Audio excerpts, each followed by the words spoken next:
vivir en tus sueños. Toma mi alma, bebe mi cuerpo, que por tus besos me estoy muriendo.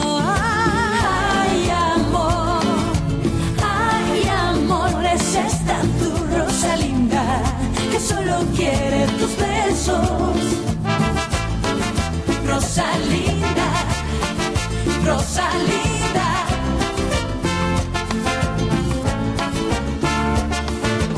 Rosalinda, ay amor.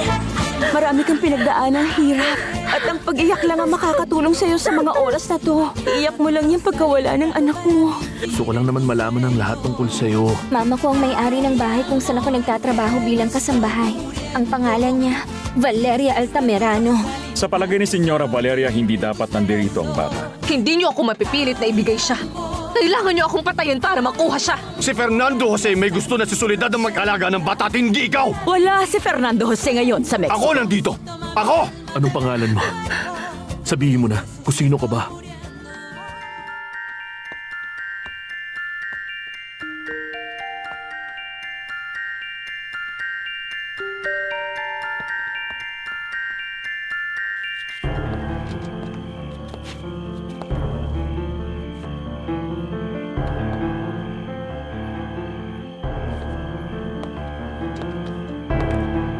Muntik na ako makita. Kailangan ko na umalis dito.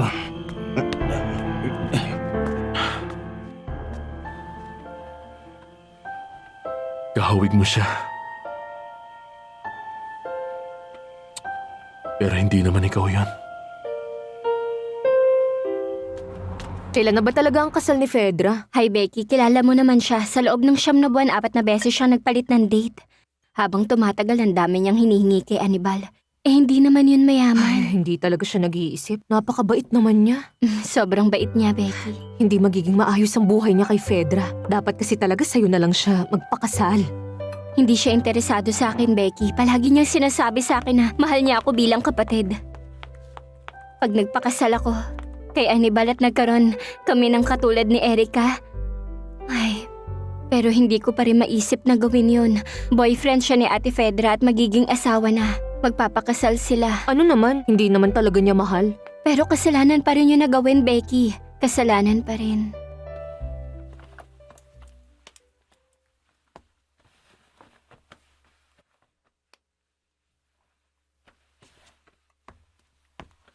Valeria, malubha nga talaga sakit ng kapatid mo. Anong sakit niya, Dr. Riverol?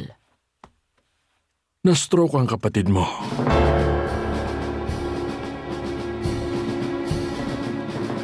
Sinabi ko na kasi sa'yo, mauhuli siya, Miss Arias. Tumigil ka nga o sasampalin kita dyan. Kawawa naman si Paloma. Ano nang gagawin mo sa kanya ngayon? Kailangan nating alamin kung ilalaglag din ba niya tayo sa kanila. Pero baka hindi naman. Hindi naman kasi siya nagsasalita eh.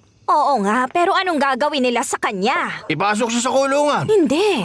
Pero yun problema niya na. Hindi ka man lang ba naaawa sa kanya? Maawa sa kanya? Oo. Ano naman ang paki ko? Ang iniisip ko, maganda sana ang takbo ng negosyo natin. Kaso mukhang matatapos na yun ngayon. Sinabi ko na kasi sa'yo, balang araw mauhuli Tumigil din ka na siya. nga o pipilayin Tama kita na nga. dyan.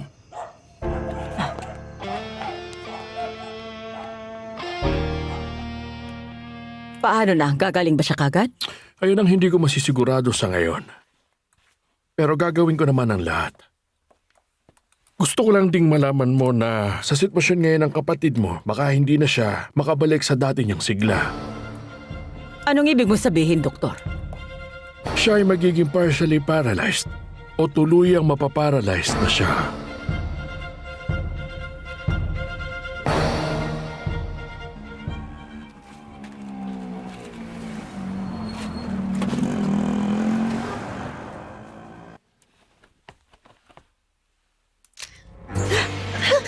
Pasensya na. Nagising ka tuloy. Ang dilim kasi. Kaya kailangan kong gumamit ng flash. Ang ganda mo kasing tingnan habang natutulog. Alam mo ba, kamukhang kamukha mo yung nakilala kong babae. Pero hindi naman ikaw yon. Sino ka ba talaga?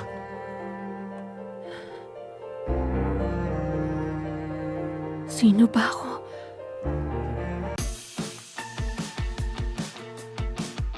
Alam mo ba, kamukhang kamukha mo yung nakilala kong babae. Pero hindi naman ikaw yon. Sino ka ba talaga?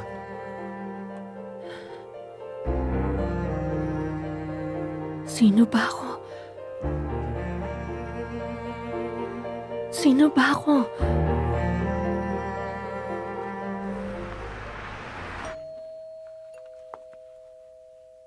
Oh, eto na. Tapos na tayo.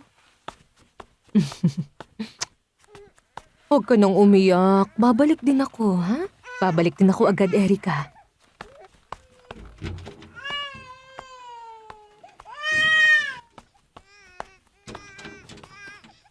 Magandang umaga. Magandang umaga.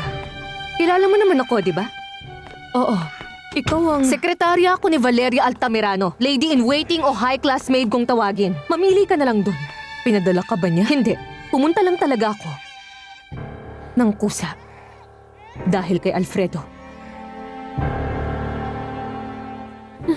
Huwag ka matakot sa akin. Hindi ako tatawag ng mga pulis. Kanina ko pa sana ginawa yan kung hindi ako interesado sa'yo. Pero interesado ako sa'yo. Ang tagal ko na naghahanap ng babaeng katulad mo. Naiintindihan mo ba ako?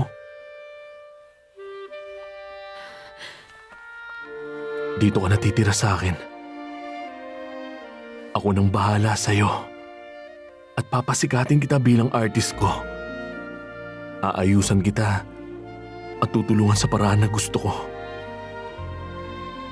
Simula ngayong araw na to, sa akin ka natitira. Si Alfredo? Oo. Si Alfredo. Pwede ko siyang tawagin sa pangalan niya dahil matagal na panahon ko na siyang minamahal. Hindi ko maintindihan kung bakit kailangan mo pang sabihin niya. Dahil kinamumuhian kita. Kasalanan mo kaya nakakaranas siya ng sakit ngayon. Ako, isa kang tinig para kay Alfredo. Kung hindi ka sana niya nakilala, masaya sana siya. Pero dahil sa pagtatanggol niya sa'yo, napatay niya ang sarili niyang bayaw. Alam mo ang tungkol doon? Oo, sinabi sa akin lahat ni Alfredo. Dahil pinagkakatiwalaan niya ako at sinusuportahan ko siya. Dahil nga inako mo ang kasalanan niya, hanggang ngayon nakukonsensya pa rin siya. Pakiramdam niya tuloy nakatali siya dahil sa utang na loob sa'yo. Na wala na siyang karapatan pang sumaya sa iba. Hindi niya dapat inisip yun. Matagal ko nang kinalimutan ang lahat. Pero nang makalabas ka ng kulungan, imbes na lumayo ka na, lalo ka pang lumapit. Palagi kanyang binibisita sa kulungan hanggang sa nalaman niyang may anak kayo. Dahil doon lalo kayong naging malapit sa isa't isa. Huwag ka nang magkaila pa! Dahil sa pagkamatay ng aming anak, kaya kami nagkalapit. At siguro nga dahil sa sobrang pagmamahal ko sa kanya, hanggang ngayon may natitira pa rin akong kahit konting pagtingin. Ganon pa man. Gusto ko lang na malaman mo na may sakit si Alfredo. Kaya hindi na siya mapapasayo. O kanino man. Tulog pa rin ba yung babae? Hindi. May dala akong matsaka at tortillas. Huwag ka nang magabala, wala siya dito. Bakit ba namamali mo siya? Kahit mamaya, iabot mo na lang sa kanya. Hindi na siya babalik pa, Clarita. Bakit? Anong nangyari?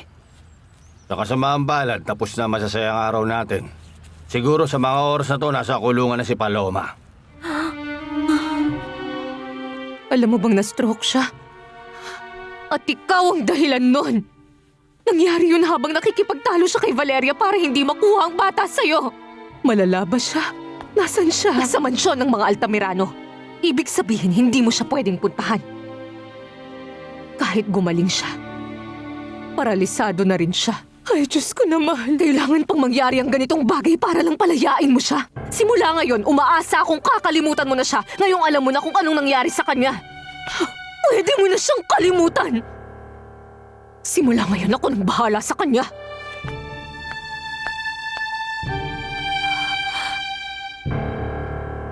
Pumasok siya doon at hindi na lumabas. Pero may tao ba sa bahay na yon? Meron. Kaso may lumabas kasing lalaki doon sa may pintuan. Tapos pumasok din kaagad. Napakaduwag mo naman talaga! Iniwan mo lang siya doon? Anong gusto mong gawin ko? Maghintay para mahuli din? Baka palayain din naman siya. Dahil wala siya sa tamang pag-iisip. Samantalang ako pwedeng makulong ng tuluyang pag nahuli na. Alam mo yan. Sigurado ka ba talagang nahuli siya? Kasasabi ko lang, di na nga lumabas. Sabihin mo na lang sa akin kung saan yun! Aalamin ko lang kung saan nila siya dinala. Ah, Bakit hindi ka maghanap ng abogado, tita? May tinanong na akong isang abogado, pero masyado daw mabigat ang kaso ko. Kaya siguradong di daw papayag ang korte na ibigay sa isang tulad ko ang custody ng bata. Pero hindi natin pwedeng hayaan na lang na makuha nila si Pero anong Erica. magagawa natin, Lucy? Si Alfredo lang ang pag-asa natin. Dahil isa siyang abogado at kaya niyang makipagsabayan sa kanila. Hindi ko kayang ipagtanggol ang sarili ko at naguguluhan na rin ako. Malala ba ang sakit ni Senyor Alfredo? Oo, Lucy. May sakit siya. Hindi ko man lang siya mabisita dahil hindi pwede. Palalayasin lang ako palabas ni Valeria. Yung pumuntang babae rito ang nagsabi nun.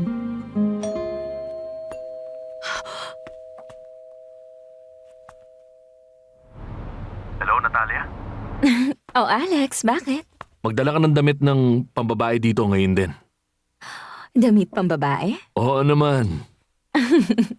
Anong size? Mga size 1. Mga dress ba? Siguro wag muna mga dress sa ngayon. Yung mga pambahay na sexy kung tingnan. Pagsuot sa bahay. At para kanino naman yan? Huwag kang mag-alala, makikilala mo din. Pero sa ngayon, magdala ka muna ng madaming damit dito, okay? Okay, lady killer. Sige, hintayin kita.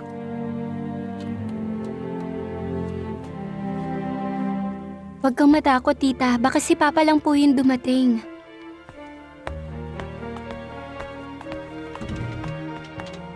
Magandang umaga. Dito ba nakatira sa Soledad? Oo, dito nga siya nakatira. Tingnan nyo, nandito nga yung bata. Sige, simulan nyo na kagad.